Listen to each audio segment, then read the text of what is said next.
Good day, everyone. My name is Tela Zasloff, and I'm going to be interviewing a teacher of mine. I've been enrolling in Yiddish and Russian choir classes on Zoom, and Polina Shepherd has been directing them beautifully and teaching us how to sing that kind of music. So I asked her if I could interview her, and she said yes. So I'm going to be interviewing her on a wonderful subject, I think, the art and culture of singing Yiddish. Polina Shepherd was born in Siberia, and she's a passionate advocate of singing Yiddish songs together with others in an exciting frame that is others around the world. I once heard her say that she feels very strongly about bringing people together through singing, particularly through singing Yiddish, which Polina says, and we'll have to ask her about this, is a very fragile culture.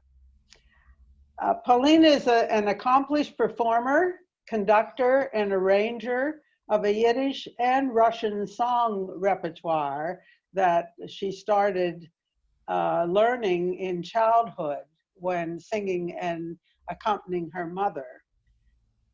And she presently conducts 5 choirs that sing Yiddish and Russian folk and art songs, and newly composed originals by Polina herself, based in the history and culture of Yiddish musical composition and song. Polina has just put out a CD called 150 Voices of her Russian and Yiddish choirs, with Lauren Sklomberg, lead singer of the Grammy Award-winning Klezmatics, singing and including herself singing as a duo with him. So, Polina, why don't I start with kind of the definition of what we're talking about? How does the culture and political system, in your experience in performing for audiences all over the world, how does the local culture affect the audience's reaction? Hi, Tila. That's a very interesting question. And I'm still learning, I'm still experiencing these things, I'm still witnessing change. I would say that a lot of these responses that I get from the audiences are about not just their political system, but the music they're used to. And that music, the music they're used to, comes from what that culture developed in. So political system affects culture, and then culture affects the audience's reaction. You know, people pretty much in every country respect and like the songs I present, whether it's me or a band or some project with choirs. But the way people respond, the willingness to, for example, join in a song and clap and sing along, you know, is not always the same. For example, in Russia, people are much more open to joining in and just being part of the performance. They don't mind you going into the audience and basically talking to people and singing to them right there. In Western audiences, and especially in European audiences, I find that it's much more formal, much more distant, and you have to overstep certain boundaries with people in order to do that and to come closer to them and get them to sing with you. And I think, of course, part of Russian people so willing to join in is because of that former Soviet Union whole system, whole culture and politics and attitude and ideology of people being together, all the same, all equal, and nobody is, you know, of a higher status. We're all the same. So there is much more of that, I would say, kind of democracy on a shallow level. We can all sing together and it's fine. So that's a little observation I can say. What would you, I think I neglected to mention how far and wide you have been performing your whole life. And that includes certainly not only Russian audiences and I guess Yiddish speaking audiences, but say Switzerland. I'm purposely picking a place that I think would be extremely different. What is a Swiss audience like compared with a Russian audience? Well, I must say that my Swiss audience is not just Swiss audience. I have performed for Jewish Swiss audiences and for general Swiss public. I was part of a Oh, classical festival, the Arthur Lurie Festival, for a few years. That's a festival based in Basel, and it's dedicated to Arthur Lurie, who was a classical composer. So for that audience, what I do was completely different, and people were, as I said, much more formal, but they were curious and they were interested to listen to what I was doing. But that listening was more from the perspective of curiosity and putting something into a frame. And for Jewish audiences in Switzerland as well, there was this kind of connection as a community. So we had that different way to relate, and of course, in Switzerland, the audience is much more kind of distant. But the other thing about Switzerland is that they buy lots of CDs, which is also another difference, very interesting difference, that in some countries people would sit there and not show any emotion on their faces for the whole concert. At the end, they will go crazy and they'll queue for your CDs. So they like the music, but the way they express appreciation would be different. And that happened in many European countries, not in America, but in many European uh-huh. countries. What is not in America? I didn't follow that. Well, in America, What people. was not in America? Oh, I'm talking about people being quite reserved during a concert and then buying lots of CDs. In America, that kind of combines. If people like your concert, they'll buy your CDs. If they don't, they like, there is, you can tell. There was one thing in Switzerland, our first concert in Switzerland, me and my husband, it wasn't a concert, we played for silent films. We played, accompanied a Jewish film. We played live music for it. And there was a Jewish couple who was very pro-Israeli and anti-Yiddish. And we had a big argument about Yiddish culture, and we realized that these opinions do exist in Europe very much, and that very often we have to convince people otherwise by playing and presenting what we do.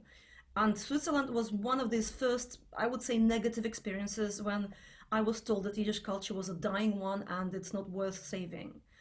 So, that happens.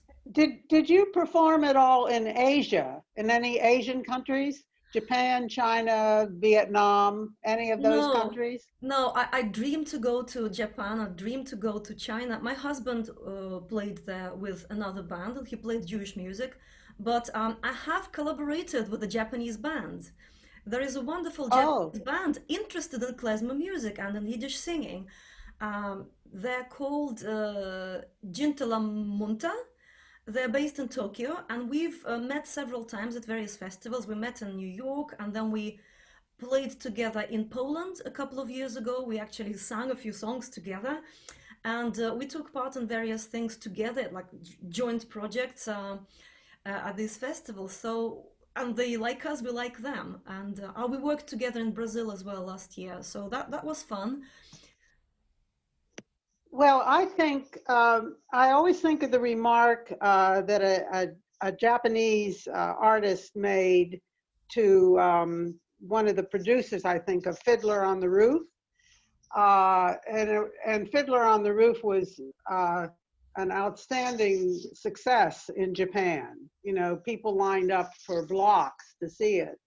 So this Japanese commenter said to one of the producers I'm of sorry, Fiddler on the Roof. sorry. You're disappearing from your visuals. You've gone non-central. Yeah, half of your face wasn't seen. Okay, all right. I'll cut that out. Can you ask I'm now in shadow, but anyway, the remark was by the Japanese, do people in the West really understand Fiddler on the Roof? And the producer said, yes, I think so, because the Japanese said, I'm puzzled by that because it's so Japanese. The Fiddler Well, on the Roof is so Japanese. So I no, that think there's a Akira, universal yeah, culture here. You know, it's universal, and that's it's what we're all pushing for, of course. right. It's quite a complex question. We all know of Akira Kurosawa's film based on Dostoevsky, and I was very curious to see Dostoevsky Idiot. It was my favorite novel, and Akira Yes, Kurosawa I've made it read it. work. He made it work in Japanese context. It totally works as a human story with all that cultural background. Very interesting. So I think on that human level, on the emotional level, we all connect, but also there are certain cultural elements and stylistic elements that we may not understand, we may not get. And I don't know what we consider being understood. What do people understand? Maybe they interpret it in their own way and they find connections rather than actually understanding. Because to understand Sholem Aleichem Stevia is means a lot. It means to have gone through certain pains and certain bits of history that do not exist in Japan, but they have all sorts of other historic experiences that they may link to. Well, my guess is it's tradition, tradition. And that's a universal problem between parents and children, Oh, especially in Asia. I've lived there for a little while, so especially among the Japanese. My husband and I were uh, living in the Philippines, for instance, and they had such crowds coming to that film, and we were completely puzzled. What in the Philippines interests them about, Fiddler on the Roof? But that's the conclusion we came to. Let me ask, while we're on this subject, mhm. um, well, two questions. One, back to Russia, since shall we say, the disappearance of the Soviet Union and a new Russian I, political awareness, I guess. I don't know how much you would want to say it's changed or has not changed, but has Russian music changed? I mean, are people still performing the same Russian art songs and folk songs, or maybe even with more emphasis now that they call themselves Russia rather than the Soviet Union? Has the music been different since 19? When was Glasnost? I'm 85 in the 1980s, and or then I forget yeah, when it. yeah, Gorbachev 85 and then 91 it all fell apart and that was it. Yeah, so has there been any change in the popularity of Russian art songs and folk songs? It is an interesting question. Of course, since Soviet Union fell apart, things have opened up so much that each part of former Soviet Union was able to focus more on their own culture. So even in Russia, when we had people's culture, the actual folk culture, the culture of the roots, the proper village culture, wasn't quite as popular or known.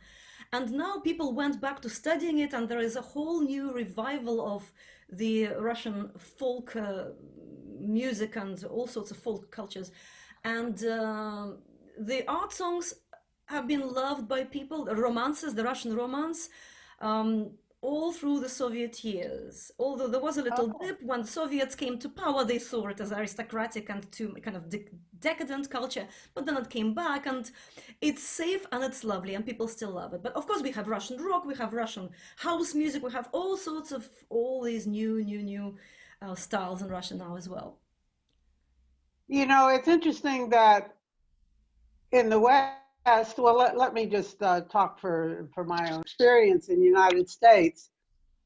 The Russian culture that didn't disappear through the revolution or anything because of its influence on our culture was the great writers, the great musical performers, the virtuosi like Heifetz and all of those wonderful Russian performers, Rubinstein and so on.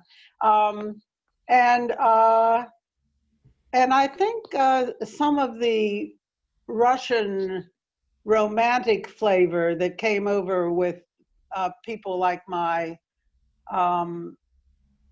grandparents from the end of the 19th century, that when I visited St. Petersburg, for instance, and other parts of Russia, I was struck by how the national art museums were showing this very romantic sort of stories about Russian military and heroic, and that's what, despite the fact that my grandparents left for a better life, left their villages in the Shtetl area to come to the U.S., they brought this love of the Russian romantic art, and including,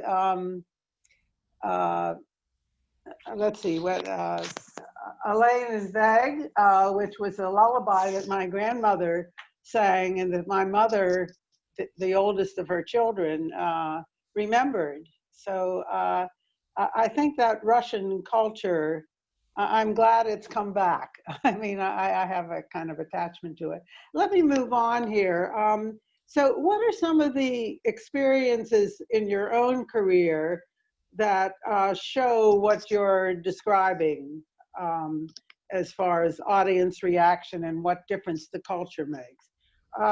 Talk about some of the things that you, and by the way, I need to ask, is Tatarstan in Siberia? No, Where is it? Tatarstan is closer to it's central Russia. Ah, okay. So I basically moved west. So I was born in Siberia, and then my parents moved to Tatarstan, which is only 800 miles, 700 miles east of Moscow. Maybe Oh, okay. yeah, it's like 1,000 kilometers from Moscow, to the east from Moscow. So it's central. It's pretty central. But the people there are Turkic, and the main religion is Islam, and it's a melting pot of cultures. Very interesting place. That's where I grew up. So So yeah, what are some of the reactions you got from political leaders as you were performing? And I also have a note here, your Tatarstan story. I don't know what that is, but I'll do tell you you. want to tell us? I It don't know is what it exactly is. one of these political leaders, the Mintimir Shaimiyev, who was the president of Tatarstan back then, loved the band in which I was a soloist. I was an accompanist, and I sometimes sang with them. It was a Jewish band, a klezmer band called Simcha, and we played for all sorts of events. And because Tatarstan was more like opposing to the mainstream Russian culture, they liked all these other minority cultures, so they supported Jewish culture. It was interesting, that combination, that kind of juxtaposition of all these who could play what was very interesting. We're talking about the end of the 80s, we're talking about 90s and the beginning of 2000s. So the president of Tatarstan was very much aware of the Jewish community and of the band. And because the band was the center point of the whole community, the community in Kazan, in Tatarstan, basically was brought together through music originally. So he'd seen that we played concerts, and when he started coming to events, he started booking us, not him, of course, but his people started booking us as one of the ethnic bands of minority music bands to events, big events for, formal events, after parties, all sorts of things like this. We would play our music, and he liked to sing along. But not only that, the mayor of Kazan is the capital city of Tatarstan, learned a couple of Jewish songs. They were only Hava Nagila and Aveinu Sholem Aleichem. There was a few words only, but he learned them. So he would go on stage and sing it in front of this big audience, all in jackets and all like, proper presidents of this and, vice presidents of that. And he sang it, and the Mintimir Shaimiyev, who was the president, would often go into a circle and dance. Oh, So I don't know whether they did it for a show, but it looked to me as if they actually genuinely enjoyed it. And of yeah. course, we as a klezmer band had to play Tata music as well, and we've learned a few Tata melodies. I billa billa, my billa billa, my billa billa. I don't remember text now, but I remember accompanying it and playing it to the audience. So that was amazing. But culturally, I remember having a lot of support from the Tata government and from the Tata officials. We were in favor. It was all right for us there in Tatarstan. Oh, that's a lovely story. Hmm. And that little melody you played is very danceable, isn't it? It makes you want to And it dance. speeds up, of course, as well. But I think I told you about Yeltsin. Maybe I mentioned my Yeltsin story, Boris Yeltsin story. Yes, please tell us that. Yeah, I think it also happened in Tatarstan. It was outside Kazan. It was in a big field, and happened right in the middle of this Tata celebration of Saban Tui, which is the devil's wedding, and it happens in June, and people cook, people go into the fields, they play, they make all sorts of fun of each other, and throw things at each other, compete.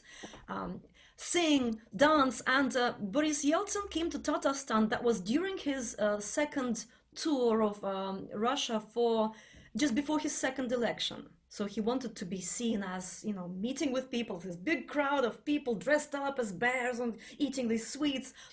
And after that, he was taken for lunch um, outside in a big gazebo, and it was him. It was the president of Tatarstan, Mintimir Sharipov. It was the mayor of Kazan, whom I already mentioned to you, and Yeltsin was with his wife Naina Yeltsina, and there were a few other officials. And who was playing for them? The Jewish band Simcha, Oh. and a couple more people from the Tatarstan Philharmonic. So they sang Russian and Tata tunes, and we sang Jewish and Russian tunes, and a couple of Tata tunes as well. And I remember the presidents talking to each other and being quite serious and making jokes or whatever. And Naina Yeltsina, Yeltsin's wife, was sitting there and listening to us like this the whole time. And I remember us singing a lullaby. That's actually on the CD on the 150 Voices. It goes like this. Лунные поляны, ночь как день светла,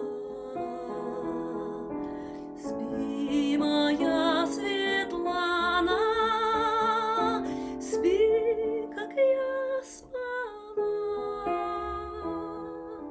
Уголок подушки носиком уткнись,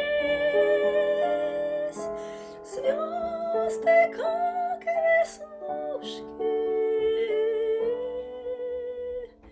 мирно светят вниз. So I remember accompanying that. I wasn't singing. We had a soloist who sang it, and she was sitting there with his eyes half wet. And after this whole event, and they drank a bit, there was all sorts of celebration and drinking. After our playing and the lunch, they came up to us, everyone shook our hands, and Yeltsin was very complimentary. Good, well done, beautiful music. And Naina gave me a hug and a kiss, and she said, this was so beautiful, your music was so beautiful. So that's how I It met is. some of the people. I just It saw them. makes me cry, which is another subject I'll talk to you about some other time. Yeah. Why that melody makes me cry? I mean, I don't know, but uh, It's soft, uh, it's beautiful, glad I share that with Boris Yeltsin. Uh, and his but wife primarily. but he was probably tearing up also.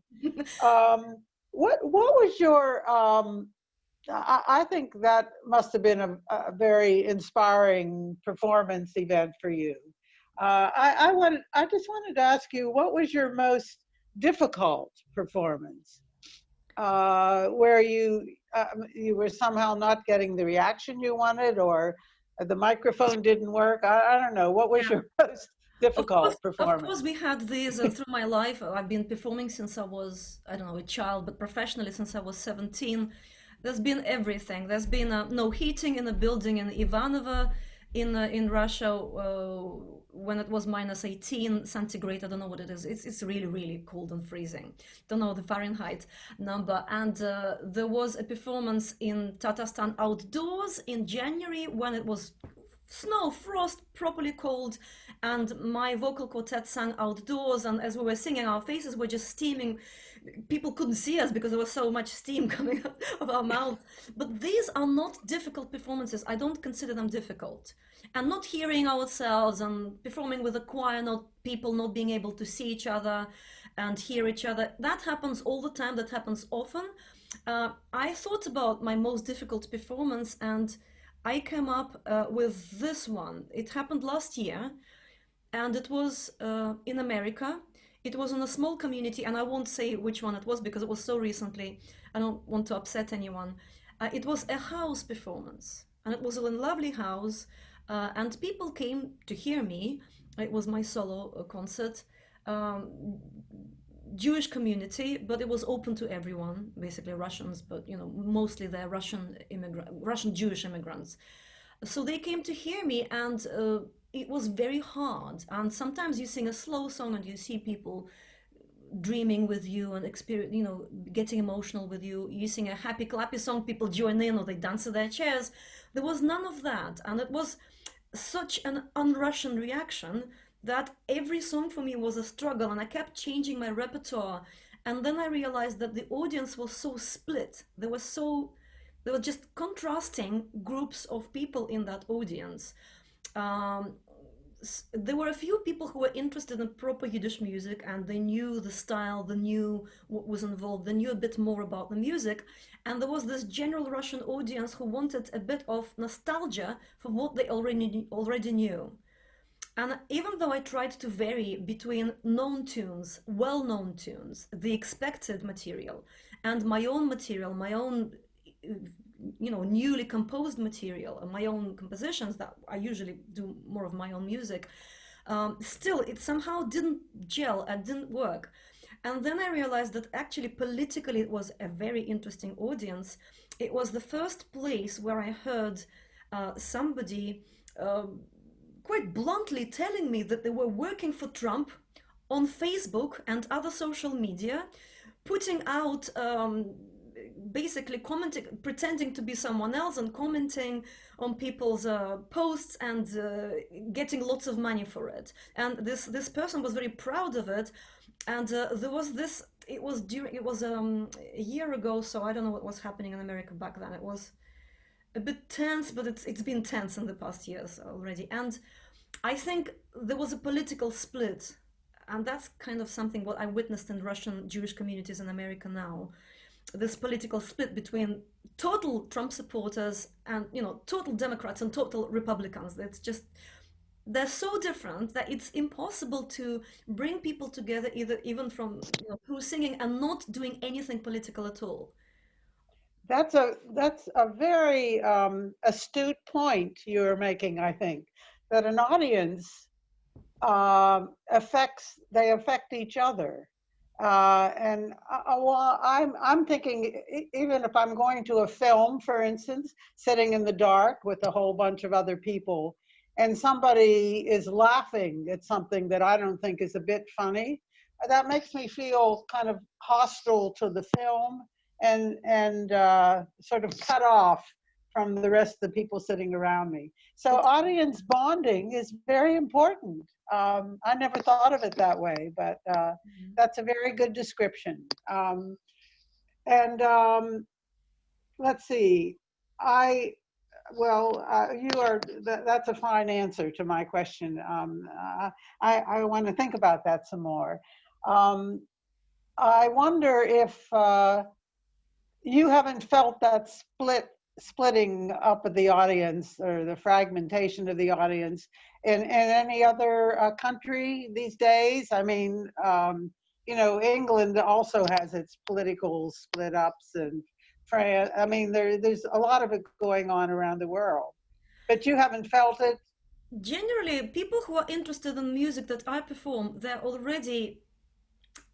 they come from more or less from one side of that Yes. political, you know, and cultural world. And there is in Yiddish language and Yiddish culture is a kind of a marginal culture within a marginal culture. So these are the people who oppose, these are the people who stir, these are the people who like to fight for something. And usually people who come to our concerts here in Britain, they are of our circle already. So I never quite feel that in Britain. There's a kind of this feeling of being unity in the audiences pretty much everywhere. And I don't really manage to talk to people that much after concerts or before in other countries. And usually, I must say that usually music binds people even with contrasting views. It's possible and it's doable, and that's why it's good to do it through music, because I don't have to talk about any ideology. I don't have to be openly to express what I think, to express my views at all. I just sing about love, about joy, about these human feelings and connections, and that enables people to sometimes, often, mostly, come together. So Yes. that was just unusual. Usually it happens, it's possible, it's doable. I've sung in communities who are completely Republican, Yes. and it worked. Well, I think, well, that leads me to wanting to ask you, why do you say, and I have this quotation, that Yiddish culture is very fragile? I think, I mean, I have my own thoughts about that, but why did you say that? Why did you pick the word fragile? I say that because I see how, uh, well, for a start, there is no home for it. There is no homeland, there is no place, geographic place where people would speak the language as their native language. The children would grow speaking that language. So what we have now is communities who support that culture here and there across the world, but there is no home, and that's why I think it's you know it's difficult to keep going with that language and with that culture. Also, because of its place in the world, historically and culturally now, it's experiencing a huge amount of stereotypization. Can you say that? Pressure, how it should be, what it should be, making it simple, making it funny and too shallow. So we only see tips of the iceberg rather than the whole culture. It's difficult for people to know what the culture carries with it, just because there's no, it's been torn from its roots. Yes. Yes, well, that some echoes some of my impressions Mm. of Yiddish. And I was just wondering about you personally. Is it right that you did not grow up in a household or a town where people were speaking Yiddish? Is that correct? Yes, it was really difficult to find any Yiddish speakers at all. There were only a few Yiddish speakers in Kazan when I was a student, when I was studying from the age of 15. And when I got involved in this with the Jewish community club and then started playing and studying Yiddish a bit when I was 17, 18, I found a few people. I recorded some songs from them, but they were all very old and some of them didn't remember much. So that was a disappearing generation, and also that culture wasn't supported and encouraged. So people didn't really connect and speak Yiddish. So it was difficult still. Yeah, so that's what I thought. And so, could you say that Yiddish is in certain ways an emigre language? I mean, it's language of people who have left one place for another place, even though we go back, I suppose, to the about the year 1000 for the development of Yiddish as we know it. Is that correct? Uh, Well, uh, yeah. Ladino, which I have a little bit of familiarity with, not as a language, but the culture, had an earlier development when Jews were coming from North Africa and Spain Hmm. into France and and then higher up. Okay, well, I want to talk to you about um, that answers my question about your own background and how you actually Russian was your language. When did you start learning English? Did you learn it in school? Yes, Or yes, I learned it in school from the age of 8, but it was we had these workbooks with old-fashioned English. We learned that, for example, the most proper thing to say in English would be "It's raining cats and dogs" and things like this. But and of right. course we didn't have anywhere to practice our English, so we had teachers who spoke with very strong Russian accents, who taught us to speak like this, and we all spoke English like I this. love it. Yes, but it's easy for me now to speak like this. But it's um, I my school was a special school with extra English. Other kids started learning English from like age 14. I was very tiny, so people didn't really speak English that well. But I was fortunate; I could understand basic English by the end of my school studies. So when You're I came to lucky. Britain, I could speak more or less. Well, I would like to move then from language itself to song. Hmm. And the first thing I think of is I remember when Bob Dylan got the Nobel Prize for Poetry, and I just objected to that, as did a lot of other people, because I don't think writing and singing songs is the same as poetry. I think it's they're related, but there's two different kinds of art. Yeah. And in poetry, I feel that language itself has a kind of music to it. And a poet understands how important it is to craft that music, of the language itself. It not only has music language, not only has music to it, but a certain emotional flavor. And this is very hard to track and very hard to explain, but I know that we feel it. So I remember asking you in our last class, when you sing a song in Russian and then you sing it in Yiddish, uh, doesn't the language or does the language make a kind of difference in the way you interpret the song? Let me just say my own feeling about Yiddish is that there's something uh, comic about it, something ironic about it, and it doesn't have the same kind of deep sadness that I feel with when I hear traditional Russian music. So I'm just wondering, if you're singing it in two different languages, what effect does the language have on the way you sing? Um, Well, I think it's interesting. You don't speak Russian, right? what? You don't speak I, I, Russian as I, well. I do not speak Russian. No, I do not. It's interesting how so you're perceiving Russian and Yiddish songs by just the sound of the Just the language. sound. Just the Interesting, sound. I don't really speak much Yiddish either, so right? Okay. Yiddish sounds funny to me. Well, I think I it's don't one of, know. to be honest, it's one of the things that has been, especially in America, I find it's been kind of promoted that it's a language of fun, and it's not. Comedians, yeah. It does have great depth. I will sing you a song that I think shows something about that. There is also, I think, human emotions are the same, and if there is a language, any language will find ways of expressing any kind of pain, any kind of depth, but it's just different.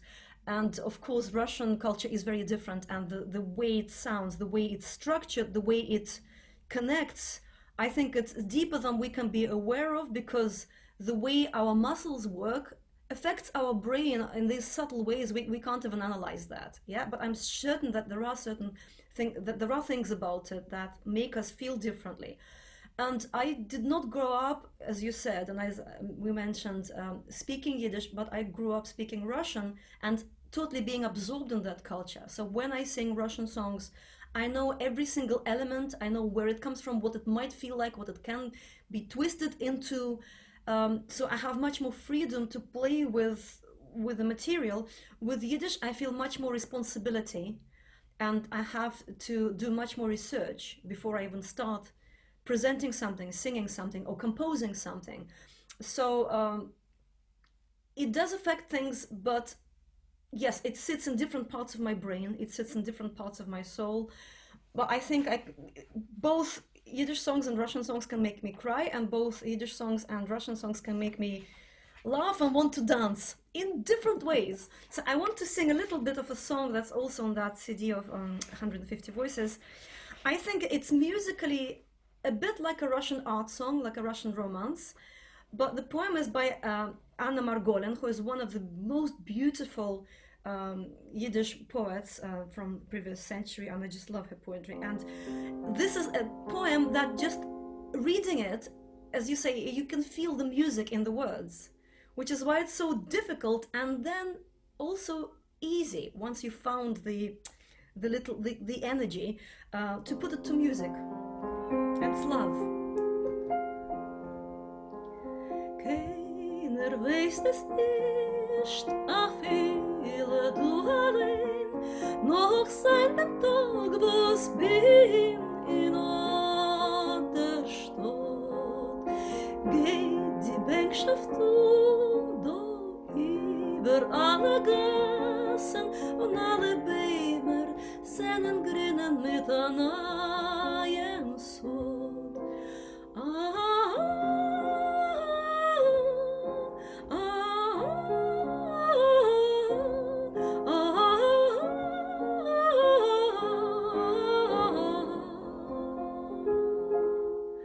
That's the first verse. That's beautiful. You see, I wasn't even aware what language you were singing. There you go. I wasn't thinking of the language at all. There you go. But do you agree that poetry is different from song? It has its own rhythm and its own music. The language itself does. Yes. I mean, the rhythm of Russian and the rhythm of Yiddish sounds very different to me. I mean, Russian is more, I don't know, there's certainly more consonants, but there's more of a flow to it. Yiddish sounds very, I don't know, I can't even think of the words, sort of more chopped up. I mean, it's because I'm familiar with German, even though I don't speak German. And I always thought people used to, including my husband, who was in World War II, used to imitate a German accent, you know, sort of a Nazi accent, make fun of it. And so that remains in my mind, and that influences the way I think about the German language. But I did hear someone singing some Schubert Lieder in German. It was a really different kind of German. Yeah. You know, it was beautiful. It was beautiful. So I think my question about how Bob Dylan should not have gotten the Nobel Prize for poetry. I mean, it should have been for songwriting or something. Yeah. Like that. But anyway, let's talk about the Russian art song, because I know that your mother performed a lot of that, and that's the way you started by learning it from her. So do you want to talk a little bit about the personal influence from your childhood in what encouraged you or propelled you to learn a lot of Russian art songs and to love them and to love performing them? Well, what was in your personal? Yeah, I was very fortunate because my family were very musical. My mother sang professionally, semi-professionally, and my aunt sang at home with her when they would come. She would come and visit, and they'd sing in harmonies, improvising harmonies on the spot. My grandfather, who was a veteran of the Second World War, he was injured in the war, and he was a KGB officer on the border of Kazakhstan and Russia. Very interesting personality my grandfather was, and he had a very musical soul. He played the Russian button accordion, bayan, and sang as well. So very often I would hear them the three of them sing as a trio, and him accompanying. He also played piano, and I saw these books of Russian art songs on his piano. And because I started studying music at the age of 7, I was able to go and try some things. And I started to accompany, play by ear when I was 10, 11 years old. So they said, come on, Paula, go and play. A minor. So I would just go, yeah, 3 chords, that's easy. And I just love that. I think it was because of this family warmth, and it was like a celebration. It's being together. We're making music together, lovely melodic music. And these Russian art songs are mostly just beautiful melody, sweet melodies, emotional melodies. They're lovely. So I just fell in love with them. And because I grew up really knowing them, I feel like at home with these art songs. Yes. Well, that's the best reason in the world Hmm. to be developing your interest in this. Um, what I thought of asking you the question, what makes the Russian art song Russian? Now, this is a hard question, but I mean, how do you characterize them as compared to any other art song? Say compared to the Yiddish art songs, if I can categorize them that way. What makes them Russian in Uh, quotation it is a complex question, and it's really difficult to identify what makes any kind of culture that culture. What makes English music English? What makes Yiddish music Yiddish? Not just the language. There are certain musical elements in the Russian art song and the Russian romance. Um, they are primarily classical, influenced by classical music, and they were played, composed by the aristocracy. They weren't tunes from the villages, but still there was an influence of the Russian melodism generally, and you hear some of the chord changes, some of the melody twists sometimes in these art songs that sound Russian, but then again, not everywhere, not all the time. And if you change a tune uh, it's just the waltz. It's just, it's difficult to tell. To me, it's the character, to me, it's the emotion, but then I cannot tell you what makes an emotion Russian. So I would stick to the Russian language as the identifying point. And there are certain, all these other elements, the classical easy harmonies, um, quite simple structure, a range of 1 octave and a fifth. A lot of similarities with the German leader, with Schumann, Schubert. Yes. Let me just ask you what you mean by a simple structure. Is that the would it be what I associate with a folk song that you can teach a child? I don't know what a simple structure is. Quite the I mean, opposite. Quite the opposite. In a folk song, you can have a phrase where you don't know where it starts and where it ends, and it's really unpredictable. На колени соловей, ой, на колени рассоловьюшка, на малине гнезда вьет. Really unpredictable, right? yes, it is It's unpredictable. really Yes. unpredictable, and in folk songs, they have become unpredictable for us because that's how we grew up. That's what we know, and what we know is square structures of 4 bars, 8 bars, a tune. Da da da da da da da da da da da da da da da da da. You cannot kind of guess where it's going. So it's simpler. It's simpler. It's familiar to us, and that's a good thing. And also it's it's something that makes it, you feel like at home. There's no surprises, but also Russian art songs have gone have gone through a journey from very, very simple tunes, very small range tunes, and let's say there'll be a verse and a little piano interlude and then another verse, to big pieces, big compositions by Rachmaninoff, and that's something completely different. So I'm talking about this kind of main bulk of the Russian art songs that people still sing at home, that my family would be singing at home. Yes. Well,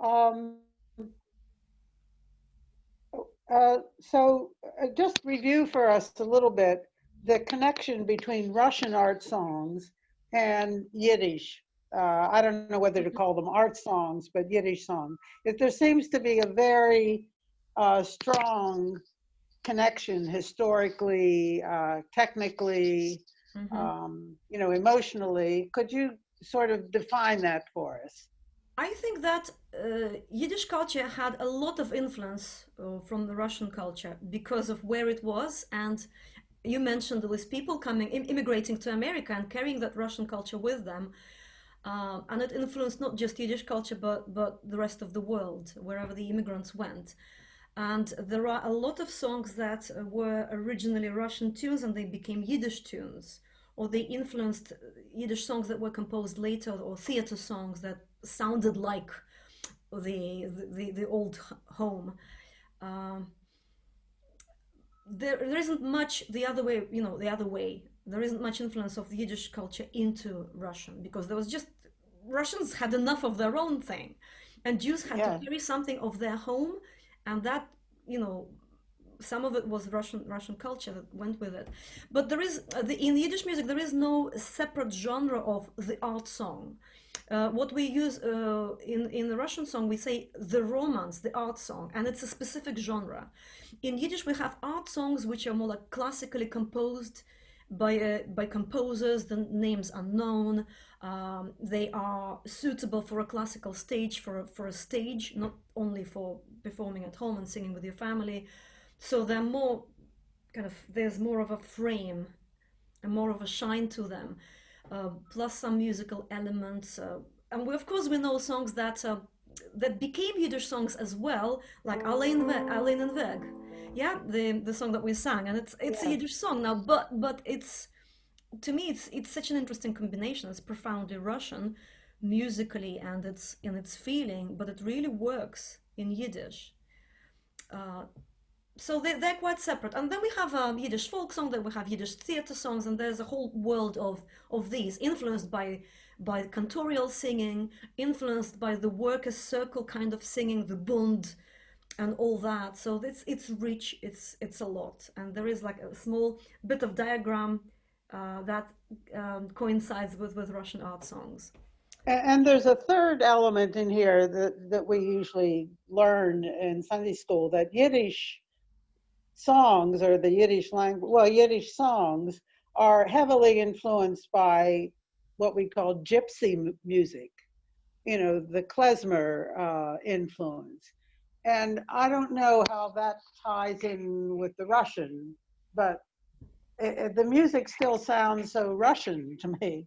But I guess they're all related. I mean, these people live close together and influence each other. So When people say that Jewish music is influenced by gypsy music, I personally don't think that. And oh, really? of course, there are musicologists who know gypsy music well, but also gypsy music is such a huge culture.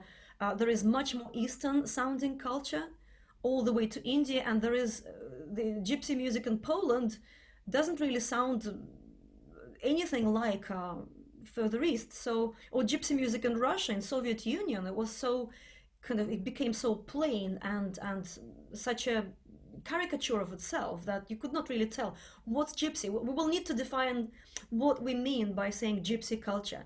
There are certain elements that are familiar to me, and I know them as a gypsy influence to Russian music. Da, da, da, da, da, da, and speeding up and going crazy and going crazy. So that crazy speeding up is very often associated in Russian music, in Russian art song, in the Russian romance as the gypsy influence, the gypsy romance, the gypsy style. But it may Yes. not be, I don't know. And then it influenced the Jewish music as well in a way. But I don't really think that they are as connected as some people claim. Yes, and the claim is loose and probably not researched. So I'm glad you clarified that, because it makes a kind of confusion, at least in my mind. I want to ask you about uh, especially Elaine Veg, about the Russian art song. Mhm. When you use the word romance as the flavor of this kind of song, I mostly associate that with my English literature training, um, uh, and also the art that I saw in those in the Russian in the National Art Museum in St. Petersburg. But romance to me means a kind of well, poetry like Wordsworth and Shelley and Keats in England, and there are American romantic poets too. But there's always a stress on, excuse me, the association of the human body and mind with nature. And like in the Lermontov poem, he sees the whole universe as he's walking out at night as a reflection of himself. He sees himself in the clouds, in the moon, you know, in the glistening sand on the path that he's walking on. And that association with nature, which Lermontov, I think, was around 1820, the first half of the 19th century. Mhm. And that was the Romantic movement in poetry in England and among the transcendentalists in the U.S., like Emerson and Thoreau and Hawthorne. And I love that, you know, because I myself feel nature as I'm trying to understand, but as a reflection, it's telling me something. You know, it's speaking to me. So uh, I I gather from what you've taught us that the Russian art song is based on that kind of feeling. I mean, the lyrics that you translated for us, among several of them, was always about the stars and you know, the order of things out there, and the not animals so much, not other animals so much, but just the universe. Do I have that right? I mean, is that typical of It's Russian art songs? it's one of the things that is typical, but you won't see that in every Russian art song. I must tell you that romance is actually a name of the genre, and it's for a reason. So it's primarily about the romantic feelings. And where do we humans look for for a connection when we experience these feelings? We look to the stars. And that's very, of course, it's very present. If there is a storm outside, it kind of reflects the storm inside your heart. And there is a lot of it in Russian poetry, in the Russian art songs of that period. But we have songs that only purely speak about the emotions and the love and the betrayal and the broken heart and the trust and the nostalgia and the death and the all sorts of crazy things. We see a lot of parallelism, we call it, in between nature and human feelings in folklore, in folk songs. And then we have animals there as well. But we have mermaids and we have all these mystical creatures. But when we take it to the frame of the staged music, the classical music, more classical sounding music, the romance, it becomes the stars and the clouds and the big winds and the universe. And think big, why not? Yes, it is one of the features, but it's also the main feature. I would say it's about emotion and passion, and the open expression of the feelings as well. Yes, well, I get very excited about that. Yeah. um, So uh, let's see, what was I going to ask you? I, um, I can't remember what question was coming across my mind. yeah, Anyway, I wonder if you would like to finish this with just a song of your choice. I mean, you've been playing and singing huh? beautifully. I mean, I have to tell our listening audience, if there is going to be one, that Paulina is a very inspiring uh, instructor and director. She really captures one's heart, if I can say that on TV. And I I hope that you continue just in this same line. I've never heard you perform with your husband, Merlin, who must be a fine clarinetist. Does he like Benny Goodman, by the way? I think he likes, yeah, why not like Benny? Yeah. Yeah, yeah. As of that Who has love played? goes. Yes. Who's? Oh, I know what I was going to ask you, and then I'll let you Okay. perform. Um, this may seem a real stretch to you, but I'm always aware that American country music, you know, the songs that they sing through their nose, is always somebody sorrowing, complaining about a lost love, about being mistreated. It's all this emotional stuff. And I used to say that I didn't like country music, but I do actually. Johnny Cash is one of my favorite singers. So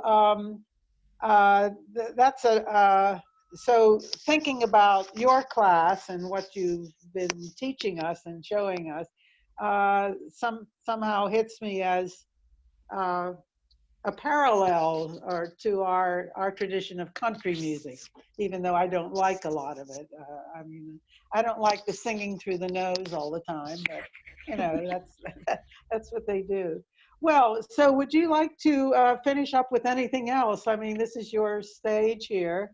I think I asked you pretty much what I was intending to ask you, but what would you like to say any more, or just sing, or No, say it was very, goodbye? What would you like? it's always very interesting to talk about these subjects and to keep discovering things and discussing things. And there's always another depth and another level and another layer of cultures and interactions and influences and things to tell each other. So it's just lovely to be able to share. And thank you very much for asking and for being interested and all that. So Yes, well, I'm very excited about this. lovely. I'm going to finish with a song from my CD, and that song that my choirs like, and it's my tune, and it's a poem by David Rodin, and it's about a ship sailing to the warmer lands with beautiful yellow sand and people being welcoming, and you can interpret it as going home to Israel, or Oh, you can interpret it as just going home, and I prefer to think about it as coming home internally. So I'll just sing a little verse from this one.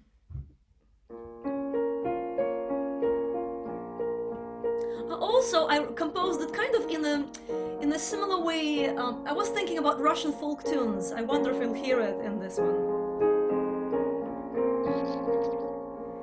Weiße Schiffe rollt der Dach, runde Fenster Gorasach, schwarze Ranker bei der Seit, fort meine Schiffe weit, weit, weit, oili, oili, oili, oili, oili, oili,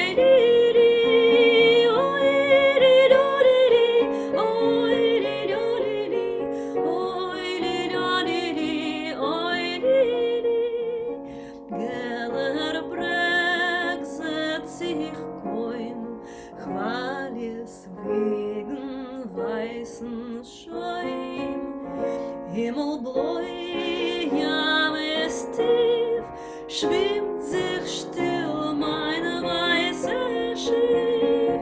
Oili, lolili, oili, lolili, oili, lolili, oili, oili, lolili, oili, lolili, oili, lolili, oili. There. thank you. Thank Thank you, you. Paulina. Thank you very much, Tila. Yes, and I have to say that